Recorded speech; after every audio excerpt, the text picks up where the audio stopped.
Bien, que se conecten los demás chicos y vamos a abordar el requisito de la causa, ¿ya? Que viene de la mano. Mientras se conectan los chicos, les comento que viene de la mano del requisito del objeto. Ambos deben cumplir al mismo tiempo ciertos requisitos y uno de los principales requisitos es la licitud. Es decir, deben ser lícitos, ¿ya? Deben ser lícitos. ¿Estamos? Entonces,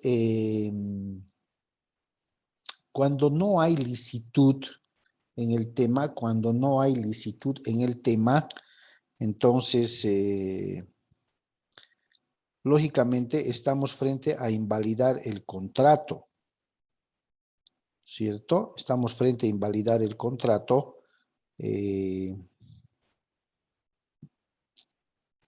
lógicamente va a ser ilegal, no va a surtir eficacia legal, entonces va a ser inútil la firma de ese contrato cuando objeto o causa no van a guardar o no van a cumplir con los requisitos que la ley establece, ¿no? Entonces es importante siempre que en materia de contratos cuidemos estos detalles. Primero, la concurrencia de los requisitos de contrato. ¿Sí? La concurrencia. Segundo, que la licitud debe estar plenamente demostrada, ¿cierto? Y tercero, el fin que se busca tiene que ser también un fin lícito, no puede ser un fin ilícito. Entonces, esos temas tienen que ser muy cuidadosos al momento de elaborar los contratos. Bien. Veamos la causa, noción. ¿Cómo entendemos a la causa? ¿No? Es el motivo, dice, determinante que llevó a las partes a celebrar el contrato. Por eso les digo, el objeto es el para qué y la causa es el por qué. ¿Por qué firmas el contrato? ¿No ve? Que dice debe ser existente, verdadero y lícito, fíjense. Es constante e inmutable y común a ambas partes, conteniendo cada contrato una sola causa. Esta es una noción doctrinal y partiendo de que la causa es el por qué. ¿Por qué firmas el contrato? ¿Por qué estás vendiendo este auto? ¿Por qué estás comprando esta casa? Y sucesivamente. La doctrina también la concibe como un requisito subjetivo de las partes. A ver, si ustedes tuvieran que tomar la decisión de vender su automóvil, ¿cuál sería el motivo o la causa que les anima a vender su automóvil?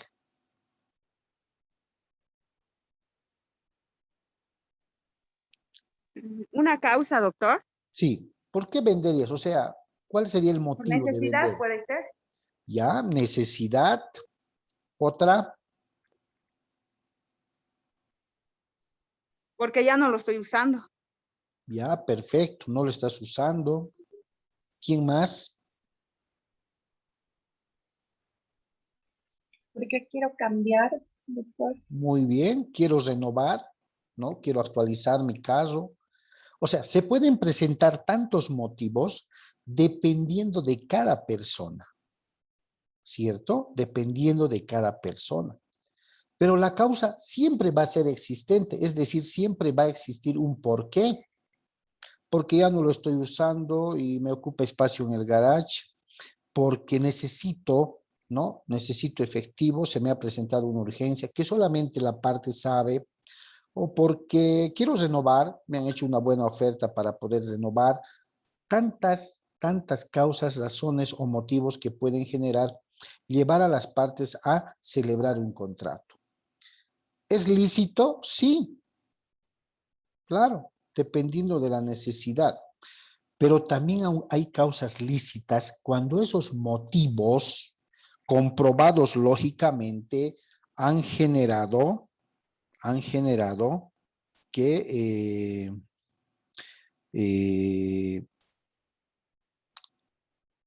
el motivo que una de las partes para poder establecer, vender, digamos, su automóvil, no sea un objetivo o no sea para un objetivo lícito. Y si eso se comprueba, ¿no? Estaríamos frente a una causa ilícita. A ver, volviendo siempre al extremo, yo vendo mi automóvil porque necesito efectivo para poder comprar insumos para mi actividad de narcotráfico. ¿La causa está siendo lícita?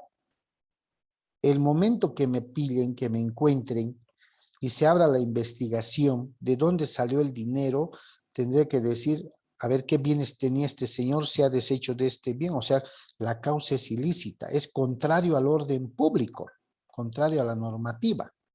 Por tanto, puede que ese contrato que haya suscrito, lógicamente, sea declarado inválido. ¿A quién perjudica ese tema? A la otra parte. La otra parte puede que haya obrado, ¿no? Puede que haya obrado de mala fe. ¿Cierto? De mala fe. Entonces, esos temas también están regulados por norma. ¿Cierto? Entonces, son detalles que hay que cuidar, chicos, porque el artículo 489, ¿qué dice sobre la causa lícita? Ustedes están viendo en pantalla. Es ilícita, dice, fíjense, cuando es contraria al orden público, contraria a la norma, o a las buenas costumbres, o cuando el contrato es un medio para eludir la aplicación de una norma imperativa. Y acá ha habido bastante discusión, especialmente en la última parte, en la que dice medio para eludir la aplicación de una norma imperativa, ¿no? No sé si han escuchado, está en proyecto de ley, o no sé si ya se ha promulgado, no tuve la oportunidad de verificar ese tema, una ley que está haciendo ajustes al enriquecimiento ilícito, legitimación de ganancias ilícitas, algo así. Entonces, ahí van a investigar la causa. O sea, ¿por qué está lavando dinero? Por así decirlo. ¿Cuál es el motivo?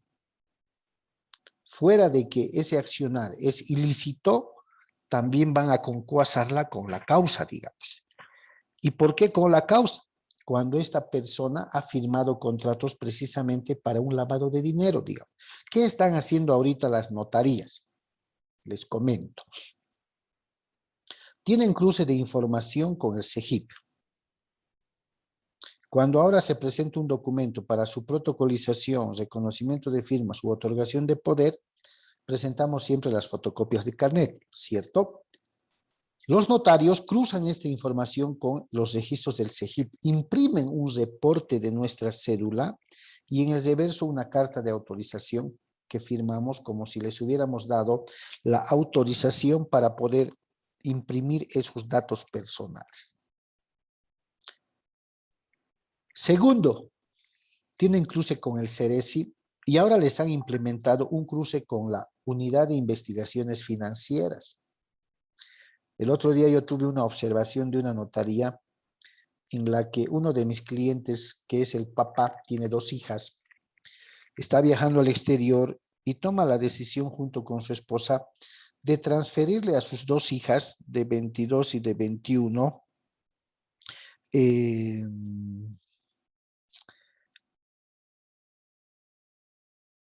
el 50% de sus acciones y derechos. ¿No ven? Entonces firman el documento de transferencia del 50% de acciones y derechos que tiene el papá en la casa, el papá se los firma a sus hijas, ¿no? Entonces, la notario posteriormente me llama y me dice, doctor, ahora estamos cruzando información con todo lado, evidentemente, y me dice, de alguna manera hay que justificar de dónde las señoritas de 22 y de 21 años cuentan, por decirle, con 70,000 bolivianos para comprar las acciones y derechos. Claro, en la realidad, lo que está haciendo el papá es cederles a sus hijas la parte que le corresponde, ¿cierto? En calidad de compra-venta, ¿no? En la realidad.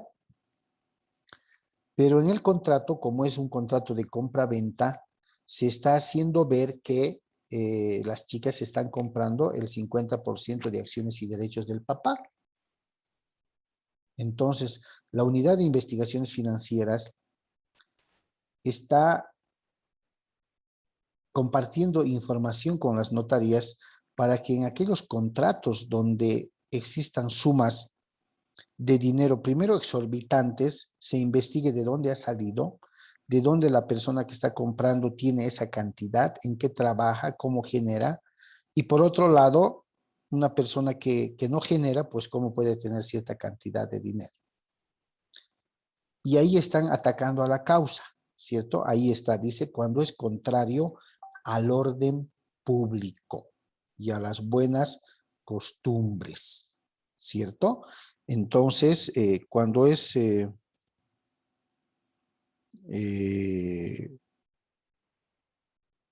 detectable o se genera alguna controversia con respecto a esto, definitivamente lo que se va a buscar hacer es invalidar ese contrato. ¿Por qué? Porque uno de los requisitos que la ley exige estaría viciado de ilegalidad, sería contrario al orden público y por tanto ese contrato no tendría eficacia. De ahí, reitero, es importante que cuidemos, o sea, la legalidad del contrato. También, chicos, ¿alguna pregunta? ¿O está perfecto? Está claro, doctor. Ya. Entonces, objeto y la causa son requisitos del contrato, pero al mismo tiempo deben cumplir ciertas exigencias también, siendo primordial que ambas sean lícitas. ¿Sí? Ambas sean lícitas. ¿Les parece? Hay que cuidar ese detalle. Porque si no, reitero, estaríamos viciando de nulidad nuestro contrato. Ahora, el Código Civil, y así lo hace el profesor Messineo también, entonces, establecen los motivos como elemento accidental, ¿no? Como elemento accidental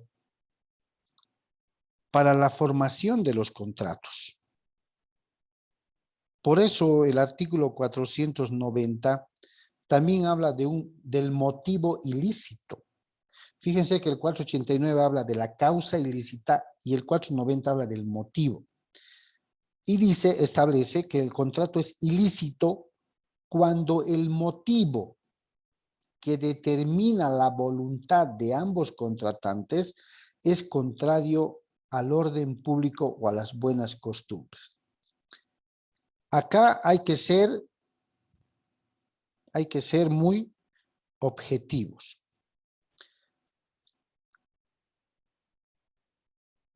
¿Por qué disgrega la causa del motivo? ¿Sí? ¿Por qué disgrega la causa del motivo? ¿Qué pasa si, y esto se ha cuestionado en los documentos y contradocumentos, por ejemplo? Tanto comprador y vendedor nos ponemos de acuerdo para la transferencia de un lote de terreno que en el valor comercial, en el valor real, cuesta, por así decirlo, $100,000. ¿Ya? $100,000. Pero yo soy el comprador y digo, pucha, si le ponemos en el documento de transferencia, en la minuta que voy a utilizar para hacer el cambio de nombre, $100,000, prácticamente el 3% del impuesto me va a salir un ojo de la cara. Nos pondremos de acuerdo con el vendedor y establezcamos que el monto del contrato, ¿no? En la minuta la pondremos 200,000 bolivianos, o como está en el impuesto, 180,000 bolivianos. Y en un documentito privado aclaramos el precio o reajuste de precio para que haya constancia de cuánto he pagado y cuánto ha cobrado usted, $100,000. Ambos contratantes, sí, están poniéndose de acuerdo con el motivo del impuesto. ¿Se está evadiendo o no se está evadiendo?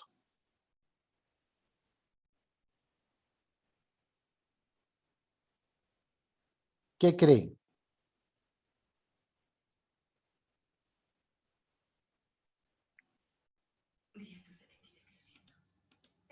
¿Qué creen, chicos? ¿Se está evadiendo o no?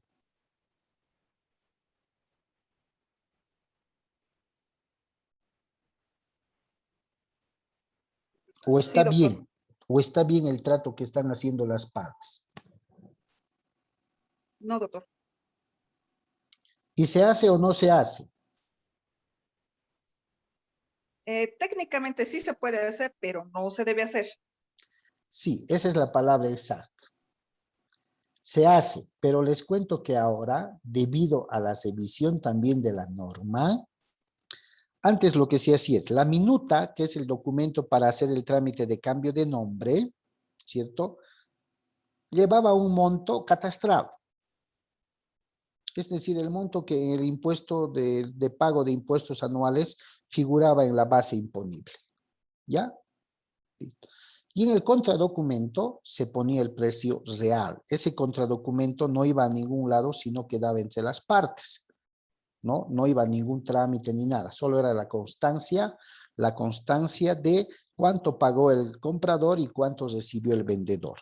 Pero en el documento, ¿no? En la minuta para el trámite de cambio de nombre iba un precio inferior. Esto por evadir, por no pagar semejante cantidad de impuesto a la transferencia. ¿Qué es lo que hacía? Se firmaba la minuta, con esa minuta el comprador iniciaba los trámites de visación de la compraventa, pagaba el impuesto a la transferencia con esa minuta, se llevaba al notario, se protocolizaba y se inscribía en derecho social. Listo, cambio de nombre hecho. Y el documento privado donde estaba la cantidad real quedaba entre las partes, ¿cierto? Se reconocía de firmas, reconocimiento de firmas, listo, y pasaba ahí, ¿no? Bien. Ahora no. Ahora los notarios no aceptan reconocer documentos privados aclaratorios de precio, ¿no? Aclaratorios de precio o de ajuste de precios. ¿Por qué? Porque encuentran que el motivo por el que se han puesto de acuerdo los contratantes es ilícito. ¿Se dan cuenta? Encuentran que es ilícito. Entonces, lo que se hace es que quede como un documento privado entre las partes, nada más. Se les hace firmar de puño y letra, firma, nombre completo, número de carnet, incluso sellan sus dactilares y queda ahí. ¿Por qué? Porque ahora todo acto jurídico llamado contrato en las notarías tiene cruce de información y cuando han reconocido el documento privado, por decirles, perfecto. Y cuando ya hacen el trámite de visaciones, técnica, legal, pagan el impuesto a la transferencia y van y lo dejan a la notaría para su protocolización, ya salta en su sistema que el objeto de ese contrato ya ha sido reconocido de firmas en otro documento. ¿Y cuál es el objeto? La compra-venta de ese lote. los sujetos vienen a ser los mismos. Entonces, de esa manera detectan, y es por eso que los notarios ya no reconocen el documento privado o el contradocumento como conocemos. De que técnicamente se sigue haciendo, lógicamente que se sigue haciendo. ¿Listo? Bien. Quinto requisito del contrato, la forma, muy importante. Desde ya les había dicho la anterior vez que analizamos ya los primeros contratos, son famosos y van a ser famosos en el ejercicio profesional los artículos 491, 492 al 493. La forma como requisito de los contratos en el ámbito civil vienen a ser o constituyen la silueta, el diseño del contrato. ¿Sí? Y el ámbito civil reconoce dos tipos de contratos. Los contratos de índole privado entre partes y los contratos de índole público. En esta clasificación doctrinal, ¿no?, de los contratos o documentos públicos y documentos privados, fíjense, refiere lo siguiente, que los documentos públicos, ahí está, ¿no ve? Vamos a ver esto primero para definir. Ahí está. Fíjense. Contratos por documento público. 491. No se les olvide. Cualquier duda razonable que puedan tener a momento de elaborar un documento o un contrato, que es lo mismo, y les nazca la duda si lo tienen que hacer en el formato público o en el formato privado, recurran siempre al artículo 491 y 492. Les va a sacar de dudas. Porque si el Código Civil establece que cierto contrato o documento debe hacerse en el formato público y lo hacen en el formato privado, ese contrato va a ser nulo. ¿Por qué va a ser nulo? Porque no están cumpliendo con el requisito de la forma establecido para un determinado contrato. No están cumpliendo. Están viciando de nulidad, están contrariando lo que dice la norma. Fíjense qué es lo que dice el 491. Contratos y actos que deben hacerse por documento público. Deben celebrarse por documento público, 1, el contrato de donación, excepto la donación manual, la hipoteca voluntaria, la antícresis, la subrogación consentida por el deudor y los demás actos señalados por ley. Ejemplo típico, ejemplo tipo, el anticrético. Me está diciendo por el requisito de la forma, la ley me está exigiendo que, por ejemplo, el contrato de anticrético, sí o sí lo debo realizar en un documento público. ¿Cierto? En un documento público. El requisito de la forma está imperando por ley, porque me está exigiendo de que el contrato de anticrético, entre otros contratos, debe hacerse mediante documento público. ¿Qué pasa si por alguna omisión involuntaria o voluntaria, o porque mis clientes me piden que quieren un contratito privado nomás de anticrético, lo haga en esa forma, chicos, no respetando lo que la ley me está diciendo? ¿Qué pasaría con ese contrato? Sería nulo, doctor. ¿Con valor legal o sin valor legal? Sin valor legal, porque no estaría cumpliendo. Muy bien. Estoy rompiendo todo el esquema de lo establecido de que todo contrato debe cumplir con los requisitos del artículo 452, ¿cierto? Estoy prescindiendo de uno de los requisitos, que es la forma, cuando la norma legal civil me está diciendo que ese contrato lo debo hacer en documento público. De ahí que es importante. Ustedes no pueden, les digo así, les conmino, no pueden equivocarse, no deben equivocarse. Una duda razonable, 491 o 492 del Código Civil. Si de pronto me dicen un documentito de hipoteca, por favor, entre las partes, híjole, hipoteca, documento privado, no, voy al Código Civil, reviso qué es lo que establece el 491 o 492, y si el 491 me dice, debe hacerse por documento público el contrato de hipoteca, debo hacerlo en documento público. Porque si lo hago en documento privado, estoy viciando de nulidad el contrato. Le estoy quitando la eficacia legal, le estoy quitando el valor legal, por tanto le estoy quitando la fuerza legal para que si las partes se ven más adelante en un juicio. Es muy importante tomar en cuenta este requisito, como todos los demás, pero este tiene una especificación expresa, ¿no ve? Dice, ¿qué documentos deben hacerse por documento público? Ahora, en la doctrina, y como bien saben ustedes, la doctrina divide en dos clases de documentos a estos, públicos, privados. ¿Qué dice con los públicos? Que son todos aquellos documentos suscritos de acuerdo a las partes con la intervención del notario de fe pública. Así dice. Los documentos privados son todos aquellos documentos, actos jurídicos realizados entre las partes sin intervención del notario público. Es cierto doctrinalmente.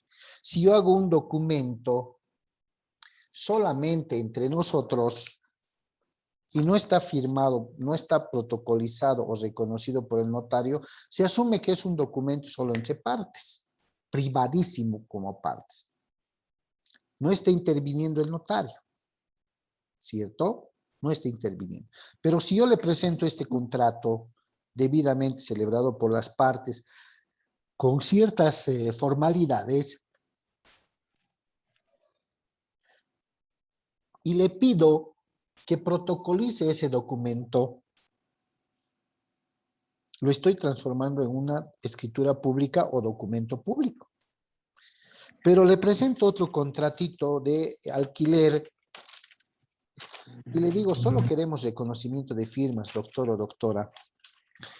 Y reconoce las firmas en presencia, reconocemos las firmas en presencia de un notario. ¿Llega a ser en la categoría notarial documento público o documento privado?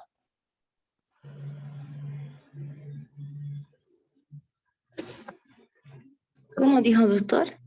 Si yo le pido que este documento de anticrético al notario, le digo, doctor, queremos protocolizar este contrato de anticrético, ¿por qué? Porque la ley dice que debo hacerlo en documento privado, en documento público, ¿cierto? Entonces, si la ley me dice que debo hacerlo en documento público, este contrato tiene que ser protocolizado. No puede ser con reconocimiento de firmas. ¿Sí? El documento público pasa por un proceso de protocolización, por esa formalidad que el notario le da. Perfecto. Lo protocoliza y esto, con la protocolización, ha cumplido con lo que ustedes están viendo en pantalla, documento público. Después viene otro cliente y dice, doctor o doctora, al notario, ¿no? Y le dice, este contratito de alquiler, por favor, ven ustedes en pantalla en el 491, algo que diga contrato de alquiler. No, doctor. No. No. Ya. No, doctor. Contratos por escrito. Artículo 492. contratos y actos que deben hacerse por escrito. Deben celebrarse, fíjense, aquí me da la opción. Deben celebrarse por documento público o privado, me está diciendo por uno o por el otro, los contratos de sociedad, de transacción, de constitución, derechos de superficie a construir y los demás actos y contratos señalados por ley. Pero me está hablando de que debo hacer estos contratos por escrito. Y pueden ser en documento público o pueden ser en privado. En cambio, el 491 me dice que sí o sí estos contratos que ven acá deben celebrarse por documento público. Bien. Voy al notario. Este es un contratito de transacción, digamos. Ahí está, transacción. Está escrito y le digo, doctora, solo queremos un reconocimiento de firmas. ¿Lo va a poder hacer el reconocimiento la notario o el notario o no va a poder? Va a poder, Va a doctor. poder, doctor. Exactamente. ¿Lo voy a tomar como si fuera documento público o documento privado esto? Privado. Privado porque no está sujeto a la fase de protocolización, sino que simplemente le estamos dando el reconocimiento de firmas, la confirmación de las partes mediante sus firmas ante notario de fe pública. Y a eso lo reconocemos como documento privado. ¿Cierto? Doctor, Sí, adelante. disculpe, y si yo quiero hacer un contrato de, por ejemplo, que me estoy prestando dinero y lo quiero, bueno, el que me está prestando quiere que hagamos un contrato y quiere hacer reconocer en el notario, nos van a observar el porcentaje de interés, ¿verdad? Si es mayor al que la ley establece, claro que sí. No les van a admitir. Ya, y si no nos admiten, podemos hacer un contrato privado entre la que me está prestando y mi persona, ¿verdad? Poniendo el monto de porcentaje del interés. Sí, pueden hacerlo, pueden hacerlo. Sin embargo, eso no va a poder ser protocolizado ni reconocido de firmas, ¿cierto? Va a quedar como un documento privado entre las partes, así se llama. Ahora, ¿cuál va a ser el problema? Ese documento ha sido firmado por ambos, por acreedor y deudor al mismo tiempo. Y asumamos que le han puesto un interés del 7%, ¿ya? El 7% de interés. Es mayor al que la ley establece, lógicamente.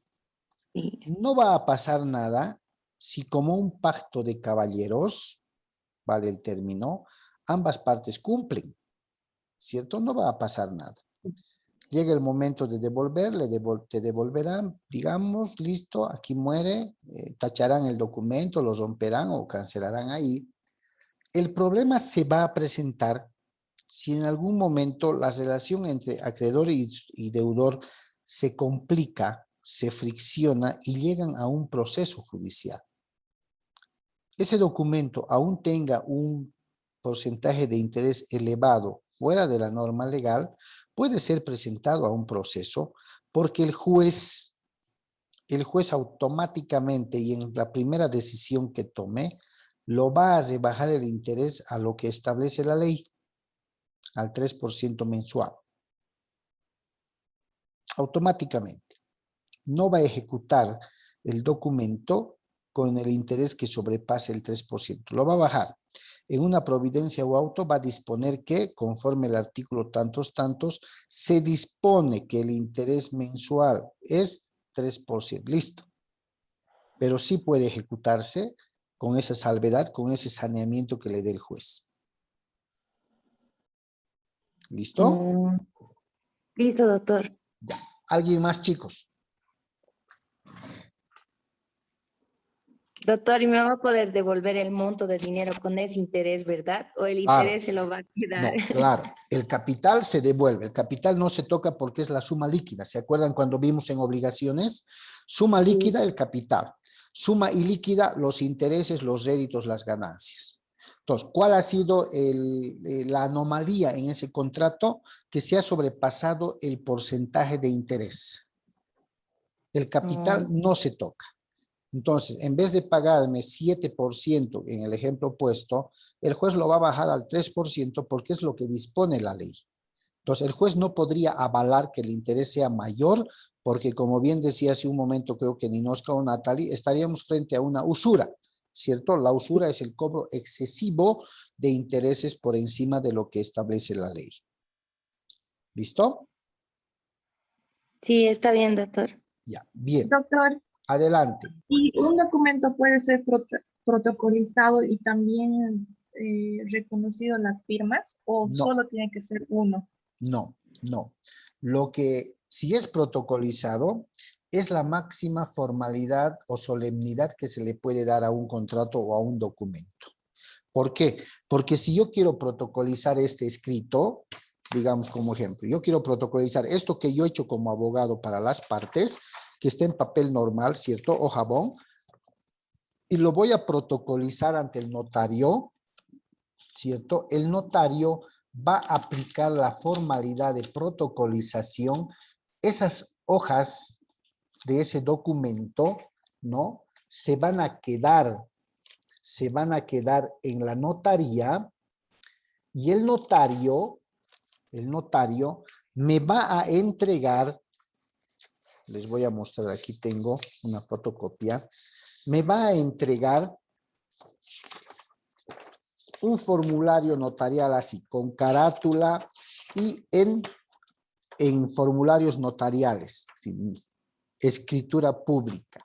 Es decir, el documento que yo le he dado escrito en un papel normal se va a protocolizar, ¿sí? Se va a protocolizar y se va a transcribir la totalidad del documento para ser impreso en formularios notariales. A eso se llama testimonio o escritura pública, ¿cierto? Entonces, ese testimonio no podría volverse a reconocer de firmas. El reconocimiento de firmas constituye en que este documento que yo he hecho, pueden ver este documento, creo que dice documento privado transaccional, fíjense, es un documento privado transaccional, ¿no? Entonces, las partes han querido solamente reconocer y el notario reconoce de firmas con un formulario, con esta certificación de reconocimiento de firmas, ¿cierto? Las partes firman ahí con nombres completos, sellan sus huellas digitales inclusive, y este tiene la calidad de documento privado. Ahora, si en algunos casos este documento que ha sido reconocido de firmas podría protocolizarse. Podría protocolizarse. ¿Ya? Sí, en algunos casos. Especialmente cuando hay una orden judicial, podría protocolizarse. Pero que un documento reciba de primera mano una doble participación del notario, poco probable. Chicos, poco probable. Ahora les comento que, fíjense que el 492 nos decía que hay ciertos documentos que, si la ley no ordena de manera específica, pueden hacerse en documento privado o en documento público, ¿cierto? Generalmente ahora, cuando un documento de préstamo, por ejemplo, es por una suma alta de dinero, 30,000, 40,000, 20,000 dólares o más, los notarios recomiendan que se los haga en documento público. ¿Ya? Pero el 492 me da la opción también de hacerlo en privado, ¿no? Eso ya es para darle mayor seguridad, digamos, a los contratos. Bien, con el tema de la forma, chicos, hubiéramos terminado el tema de los requisitos del contrato. Y justo estamos a menos de un minuto de concluir con la clase, por lo que el día lunes vamos a continuar con el otro tema. ¿Está bien? Sí, doctor. Listo, chicos. Muchísimas gracias y nos estamos viendo el día lunes entonces. Hasta luego, doctor. Hasta luego, chicos. Hasta luego.